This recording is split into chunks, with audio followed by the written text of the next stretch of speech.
Bueno, primero muchas gracias al Instituto de Filosofía por darme esta oportunidad, por haberme convocado, ¿no es cierto?, para esta charla, esto que vamos a compartir en estos minutos. Bueno, el realismo político. Hay una cosa que, para los que conocen la filosofía política y el pensamiento de Robert Nozick, que no tiene que ver precisamente con esto de realismo político, pero Nozick en su obra Anarquía de Estado y Utopía empieza diciendo que muchas de las ideas que están en la obra de él puede ser que lleguen a ofender al lector o ponerlo incómodo.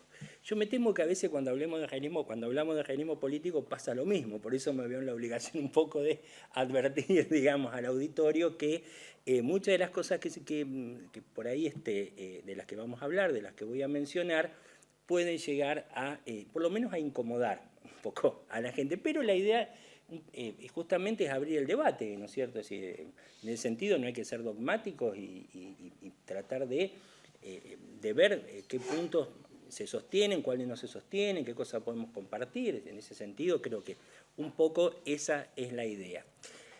Ya de por sí cuando nosotros hablamos en la teoría política de realismo político, bueno, a ver, ¿cómo lo podríamos definir? Yo tengo que confesar que a mí me empezó a interesar el tema de realismo político como teoría cuando lo descubrí en la teoría de las relaciones internacionales.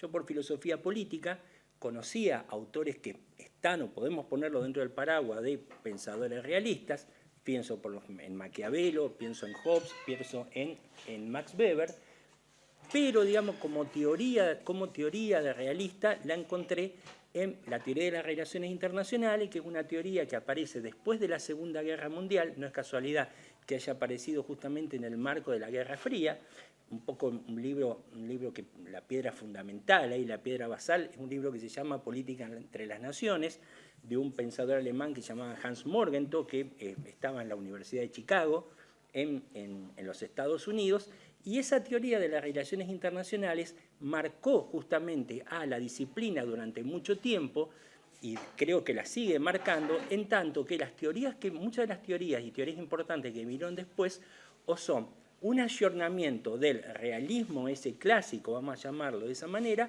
o son teorías que intentan ser críticas de esa teoría realista. No es mi intención, digamos, entrar minuciosamente en la cuestión esta de los debates dentro de la teoría de las relaciones internacionales, porque no es exactamente el tema, digamos, de esta charla que nos convoca, sino hablar un poco de realismo político más en general, pero veo la necesidad un poco de señalar esto, ¿no es cierto?, de la importancia que tenía esta teoría cuando aparece ahí en el campo de las relaciones internacionales, y sobre todo en un momento en donde después de la Segunda Guerra Mundial había una crítica fuerte a lo que podría llamarnos el idealismo, ¿no es cierto?, o el utopismo en relaciones internacionales, por, digamos, las consecuencias que se habían visto. Si el idealismo había dominado el pensamiento de las relaciones internacionales, todo el pensamiento de Woodrow Wilson, ¿no es cierto?, y muchas de estas cosas eclosionaron ahí con la Segunda Guerra Mundial. Cuando nosotros hablamos sobre realismo político, yo creo que en un sentido más general, y acá es donde muchos autores que, a ver, a sí mismos no se decían realistas, y Maquiavelo decía yo soy un realista político, Hobbes yo soy un realista político. Eso en todo caso es una categoría que viene después a partir de encontrar determinados rasgos en comunes que tienen estos pensadores y por lo cual los podemos denominar realistas. Una cosa básica es que el realismo tiene una antropología negativa. Y creo que hay tanto Maquiavelo como Hobbes, no, y si ustedes quieren también, en el orden ya de lo teológico, el pensamiento de Lutero, y si se quiere también algunos autores dicen rastreando, algo en San Agustín está también, ¿no es cierto? Ahora ya vamos a ver. Creo que en esto, los que conocen un poco filosofía política y el pensamiento contractualista, Hobbes claramente nos muestra, ¿no es cierto?, un pensamiento, una antropología muy negativa, ¿no es cierto? O sea, a partir de la antropología negativa de Hobbes es que se deriva el modelo político que él proponía, ¿no es cierto? Que más allá, digamos, que hoy en día, digamos, nadie diría que el problema a los problemas del mundo contemporáneo son las monarquías absolutas, pero, digamos, está la base ahí del pensamiento moderno, ¿no es cierto? Cuando nosotros hablamos de realismo, es decir, como todos los sismos, siempre es un problema porque es un término ambiguo. Hay que ver el término realismo en qué sentido lo estamos diciendo, porque Aristóteles o Santo Tomás de Aquino son pensadores realistas si lo vemos de la teoría del conocimiento, pero desde el punto de vista político, no. Entre otras cosas, ¿por qué? Y acá viene el otro punto importante que tiene el realismo político, la autonomía de la política. La política, la esfera política es una cosa, la esfera moral es otra. Si no es que la niega, pero son esferas que están separados.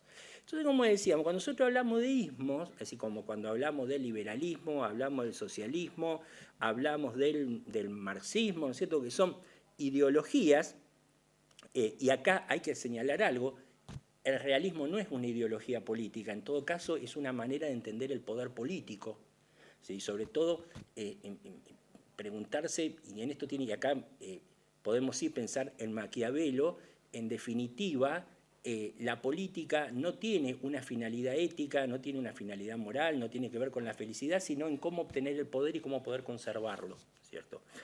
Pero bueno, el realismo, como yo decía, puede tener distintos significados, según el ámbito en el que nosotros nos estamos moviendo.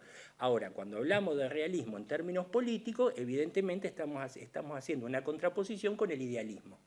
Es decir, Hans Morgenthau en Política entre las Naciones, él dice, la historia del pensamiento político básicamente se puede ver de esta manera. Aquellos que estudian, digamos, la política y ven al hombre como les gustaría que sea, o aquellos que realmente ven la realidad y abordan la cuestión como es, ¿no es cierto? Por eso, digamos, justamente el realismo como apelación a la realidad. En digamos, indagar sobre los orígenes del realismo, llegamos incluso a Tucídides, que fue el que escribió La Guerra del Peloponeso, y ahí aparecen también determinados puntos que después van a continuar, ¿no es cierto?, quizás reformulado, pero van a continuar a través de la historia, ¿no es cierto? Bien. Básicamente, digamos, el realismo político también lo podemos entender que cuando hablamos de una disciplina, en este caso la relación internacional o la ciencia política, desde un punto de vista realista, estamos también de alguna manera haciendo pie de lo epistemológico de que es una disciplina científica, digamos, intenta justamente ser una disciplina científica, intenta comprender leyes que rigen el mundo político. O sea, tratar de entender eso, ¿no es cierto? Y ahí, en ese sentido, acá tenemos que decir que esto tiene un sentido práctico, no tanto un sentido de debatir qué es la realidad y qué es la apariencia, ¿no es cierto?, desde este punto de vista. Y lo que yo decía, más que una ideología, en realidad el realismo da la impresión de que es una anti-ideología. Es decir, porque justamente lo que subyace en el ámbito político para el realismo es la lucha por el poder. La ideología, determinadas creencias, que puede ser creencias religiosas, etcétera, de alguna manera es el maquillaje que aparece, pero ¿a qué se reduce? Toda una cuestión de interés definida como poder. Son actores que están justamente en ese juego y que están tratando de acrecentar el poder, ¿cierto? Bien, podemos decir de alguna manera que es una apelación también al sentido común y la política termina siendo una lucha por el poder y tiene como medio la fuerza. Que tenga como medio la fuerza no significa necesariamente que los realistas son partidarios de que necesariamente la violencia, la guerra es el gran tema, ¿no es cierto? Y siempre está presente. Pero si uno ve, por ejemplo, el libro de Morgenthau se llama Política entre las Naciones, la lucha por el poder y la paz. La paz es un valor muy importante. Ningún realista va a decir que la guerra es el camino ideal. Lo que pasa es que la cuestión estaría en que por caer a veces en utopías pacifistas se terminan acrecentando los problemas, como si le estoy tirando más nafta al incendio que tratar de apagarlo, digamos, si yo realmente no veo las cosas como son, ¿no es cierto? Hay una famosa frase de Hobbes que está en De Quoque, ¿no es cierto?, en Del Ciudadano, que dice, para cada uno de nosotros resulta enemigo todo aquel que no nos obedezca ni nos mande, ¿no es cierto? Pier Paolo Portinaro, que es un autor italiano, yo recomiendo el libro de él que se llama Realismo Político, justamente va señalando, ¿no es cierto?, cuáles son los puntos esenciales del realismo político. El primero es que la realidad política es conflicto. La realidad política es conflicto. Hobbes lo que nos enseñó, ahí, sobre todo en el capítulo 13 del Leviatán, ese capítulo donde tiene que ver acerca de de la felicidad y la infelicidad, ¿no es cierto?, de los seres humanos, como lo plantea él, donde va a describir el estado de naturaleza, ese estado prepolítico en donde esa situación termina siendo una situación de guerra de todos contra todos, y donde empieza Hobbes diciendo, rompiendo con el paradigma antiguo, la naturaleza ha hecho tan iguales a todos los hombres, tanto en su capacidad física como en su capacidad intelectual, pero de ahí se deriva que donde hay igualdad hay conflicto. Es decir, Hobbes parte de ahí, no es que donde hay igualdad hay armonía, no, donde hay igualdad hay conflicto. Para poder superar el conflicto tiene que haber una jerarquía. Es decir, tiene que haber un orden. Vos salís de un estado de anarquía, como es el estado de naturaleza hobbesiano, para entrar en una estructura de dominio. Tiene que haber alguien que legítimamente tenga el poder y pueda, mediante la fuerza, imponer la ley. Y esta idea hobbesiana es importante porque Hobbes estaba obviamente muy preocupado por la cuestión de la guerra civil en Inglaterra. Si lo queremos ver desde un punto de vista contextual, vamos a una cuestión más contextualista, Hobbes está horrorizado con la guerra civil en Inglaterra, que había llevado, entre otras cosas, a la muerte del rey, de Carlos I. Cuando Hobbes, ahí en ese capítulo 13, él señala cuáles son los ejemplos del estado de naturaleza, él da 3, a mí me parece que lo más interesante siempre son el segundo y el tercero. El primero no tanto porque él hace referencia, dice, los salvajes de América, ¿no es cierto?, aquellos que viven de una manera bestial. Bueno, yo no me dedico a la antropología ni nada, pero podemos decir que había algunos pueblos originarios que estaban bastante bien organizados políticamente, ¿no es cierto? Si no son todos iguales, pero obviamente no constituyen un Estado en el sentido que Hobbes está pensando el Estado. Ahora, es interesante el ejemplo 2 y el 3, porque el 2 es la guerra civil, es decir, hacer el ejercicio, en todo caso, de pensar qué pasa si mañana el Estado no existe más, cómo sería nuestra vida. Pensemos que mañana no hay más, es decir, nuestra seguridad ya no depende de alguien que está gobernando, sino que ahora va a empezar a depender de nosotros mismos, nuestra seguridad, nuestra defensa, no tenemos una instancia para impartir justicia, etc. Y la otra es justamente un Estado que tiene que ver con las relaciones internacionales, porque para Hobbes lo que se puede ordenar de fronteras para adentro no se puede ordenar de fronteras para afuera, porque los Estados no pueden establecer un pacto, un contrato entre todos ellos para ceder la soberanía en pos de que alguien lo gobierne. ¿Cierto? Es decir, de ese punto de vista, el estado de naturaleza ahí se vuelve de alguna manera insuperable. Pero además sería contradictorio que si cada Estado reclama la soberanía, estaban intentando además superar la cuestión esta del conflicto entre lo teológico y lo político que venían heredando de siglos anteriores, que tenía mucho que ver con la autoridad del Papa y la autoridad de la Iglesia sobre los príncipes. Bueno, los Estados no harían un pacto entre todos, sería muy difícil para tener a alguien que esté por encima de ellos gobernándolo. Ese es un problema que después va a tratar de resolver Kant en La Paz Perpetua, ¿no es cierto?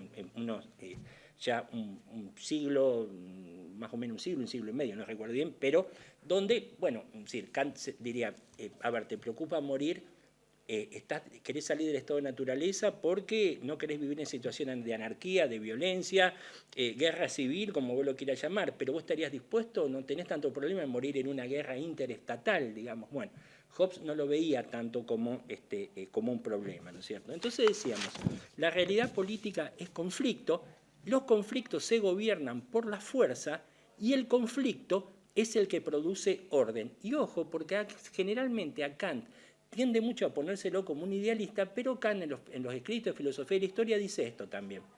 Él dice, los hombres quieren concordia, la naturaleza quiere discordia. Si no hubiese conflicto entre los hombres, no estaríamos impulsados a tratar de desarrollar esa facultad que es inherente a nosotros, que es la que nos caracteriza, que es la razón que se realiza en la especie y se realiza a través de la historia para crear justamente un marco legal en el cual nosotros podamos vivir. Porque ahí es, digamos, donde realmente se ve el progreso moral del hombre, ¿no es cierto? Si no, dice Kant, bueno, seríamos unas criaturas como hay otras que conviven con nosotros, como los animales, que es decir, no tendríamos demasiadas expectativas ni nada, es decir, tendríamos al conformismo, a la desidia, etc. Es decir, que el conflicto también termina siendo de alguna manera el motor de esto. Y como yo decía anteriormente, el orden justamente, el orden cómo se logra mediante jerarquía y mando, ¿no es cierto? Bien, Entonces decíamos, la naturaleza del hombre es conflictiva. El problema es que el conflicto no se puede eliminar, en todo caso se puede contener, el conflicto siempre está presente. En todo caso hay que ver cómo nosotros podemos canalizar ese conflicto. Hay que decir una cosa que está muy clara en el Morgenthau. A ver, hay dos instancias que son fundamentales, la diplomacia y la guerra. Pero todo lo que podamos solucionar por la vía diplomática, bienvenido sea. Si no es que la guerra es el plan primero que nosotros tenemos. Lo que hay, sí, por parte del realismo, es una desconfianza muy fuerte hacia las organizaciones internacionales que tienen como finalidad dar paz, seguridad y justicia en el orden global. Léase, por ejemplo, la Organización de las Naciones Unidas. Es decir, un realista te diría, bueno, mira, los grandes conflictos que hay en el mundo y si están involucradas las potencias, las Naciones Unidas no lo puede resolver a eso. Es decir, pues no tiene el poder suficiente para imponerse, ¿no es cierto?, a esos actores que son los que juegan un papel preponderante en ese sentido.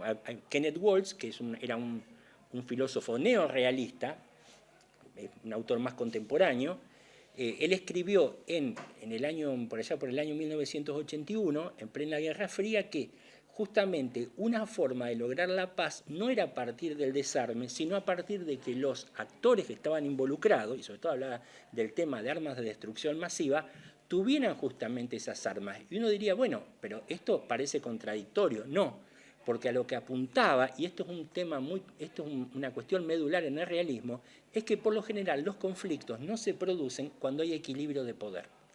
Y para ello el ejemplo de la Guerra Fría fue un ejemplo claro. Es decir, Estados Unidos, la Unión Soviética, la OTAN, el Pacto de Varsovia no llegaron nunca a enfrentarse directamente porque los dos conocían la capacidad de destrucción que tenía el otro. Entonces, justamente el desarme podría provocar un desequilibrio de poder que podría llevar a consecuencias más graves todavía. Ese libro tan polémico, que fue El fin de la historia del último hombre, de Francis Fukuyama, que apareció a principios de los 90, Fukuyama le dedica 2 capítulos al realismo político. Uno que se llama algo así como la realidad del realismo y otro se llama la política del poder de los sin poder.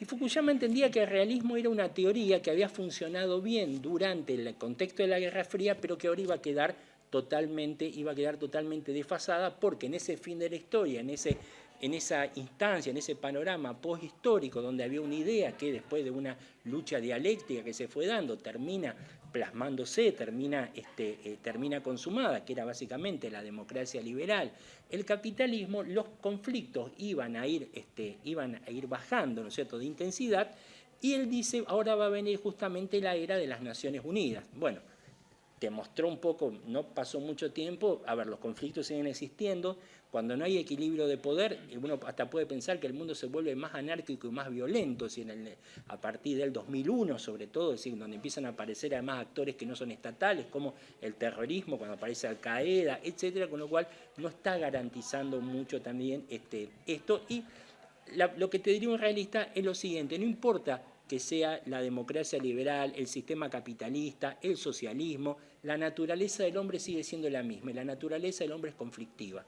Y el hombre, por lo general, se mueve por deseos de poder, y eso es lo que realmente vieron autores como Maquiavelo, y también lo vio Hobbes. Esa es una diferencia que hay, por ejemplo, entre el realismo y el anarquismo, la visión del hombre que tiene uno y otro.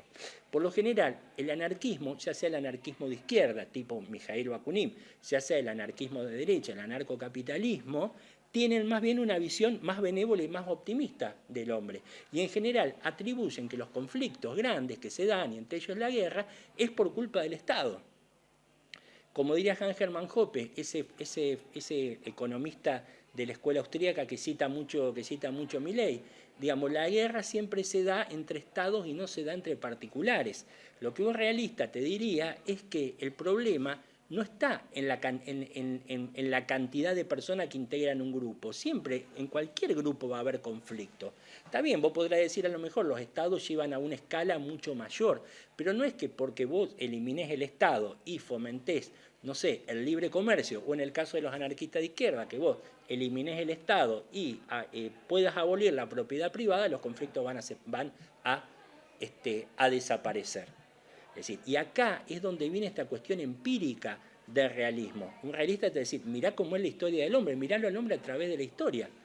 Es decir, mirá el hombre desde que vivía en las cavernas hasta el hombre hoy. Es decir, siempre hay conflicto. Unos habrán peleado con palos y piedra, otros usan otros tienen armas más sofisticadas, armas de destrucción masiva, pero la naturaleza del hombre sigue siendo la misma. Yo creo que ese es un problema que en general tiene el anarquismo y, por ejemplo, tiene toda la escuela más libertaria anarcocapitalista, que es muy endeble en la teoría de las relaciones internacionales. De hecho, no tienen buenos teóricos de las relaciones internacionales porque todo queda muy reducido a que en la medida que hay libertad de mercado y que los estados puedan comerciar y libremente, además el modelo de estado es más o menos algo como Liechtenstein, Luxemburgo, no sé, las grandes potencias tendrían que transformarse en estados más chicos. Bueno, en realidad los conflictos en el mundo son mucho más complicados que eso. Si el conflicto en el Medio Oriente no es un problema de libre mercado. Hay cosmovisiones enfrentadas, tenés que entender la historia de lo que pasa ahí, los distintos actores que están actuando, intereses económicos, el petróleo, es como un combo mucho más complejo que pensar que simplemente la guerra se da por eso ante esa situación. Ahora, hay algo también que hay que decir, ¿no es cierto? Porque alguien diría, bueno, pero a ver, vos me decís que la naturaleza del hombre es conflictiva, como nos mostró Hobbes, el hombre tiende a transformarse en un enemigo del otro porque la competencia, por la desconfianza y uno dice, bueno, a ver, nosotros estamos acá hace un rato y nadie le pegó a nadie, nadie le insultó a nadie, la gente no se está peleando, pero lo que dice Hobbes es que en realidad el conflicto, y concretamente cuando él habla de la guerra, es la propensión que tenemos nosotros a eso.